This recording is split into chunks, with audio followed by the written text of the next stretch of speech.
Now, as parts of England start to enforce temporary hosepipe bans this summer, concern is now turning to the risk of wildfires across the UK.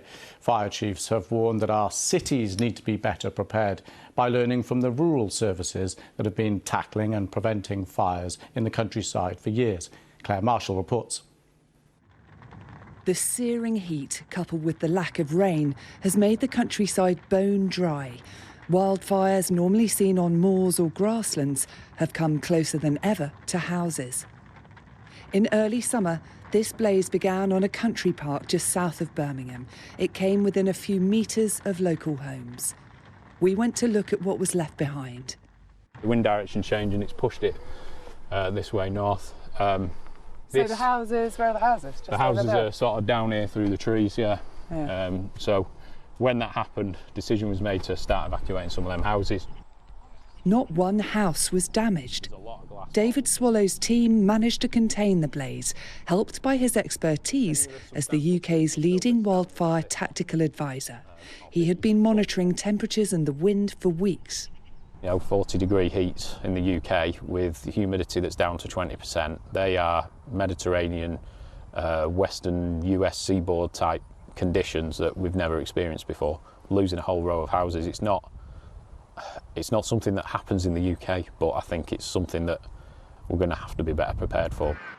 Head south and these are the Malvern Hills, a haven for plants and animals.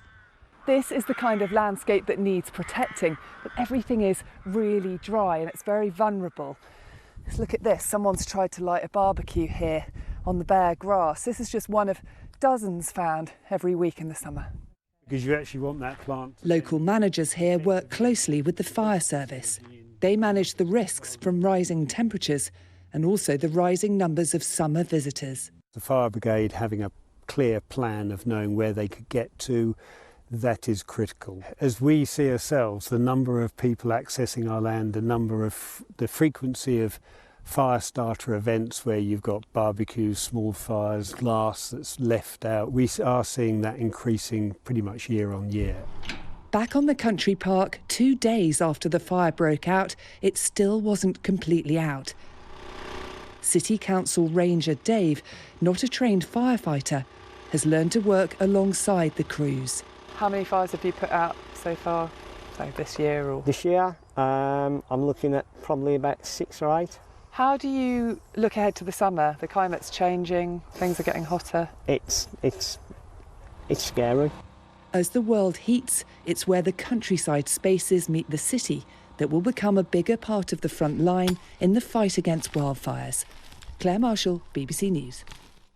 Londoners have been warned to prepare for a second heat wave with temperatures expected to hit up to 33 degrees next week. A hosepipe ban has been announced for parts of southeastern England from next Friday, as water companies warn a lack of rainfall means reservoirs are running low. And dry land means there is an increased risk of wildfires, as Anna Geary reports. 3 weeks on from a huge fire on this heathland, and volunteers in Dartford headed out early this morning, picking up litter off the charred land. Now all of the brush has been burnt away by the fire, it's exposed lots of the rubbish, and potentially that rubbish could have caused the fire. We have no way of knowing, but we need to clear it while we can to help prevent future fires once the undergrowth grows back again. Each month, around 20 people living nearby target various sections of the heath. Today, the helping hands worked beside the A2 to stop rubbish blowing into the grasslands. They say passing cars are particularly problematic. Just people throwing a fag butt in the bushes or from a bottle, magnifying the sun and catching fire to the dry grass. This was the scorched earth last month in the record-breaking soaring temperatures. 18 engines were deployed with crews battling the flames for 13 hours. Smoke was seen billowing into the sky for miles.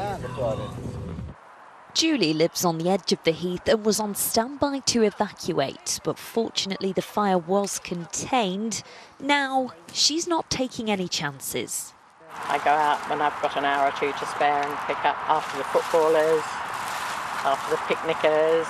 I've noticed the rubbish has been increasing.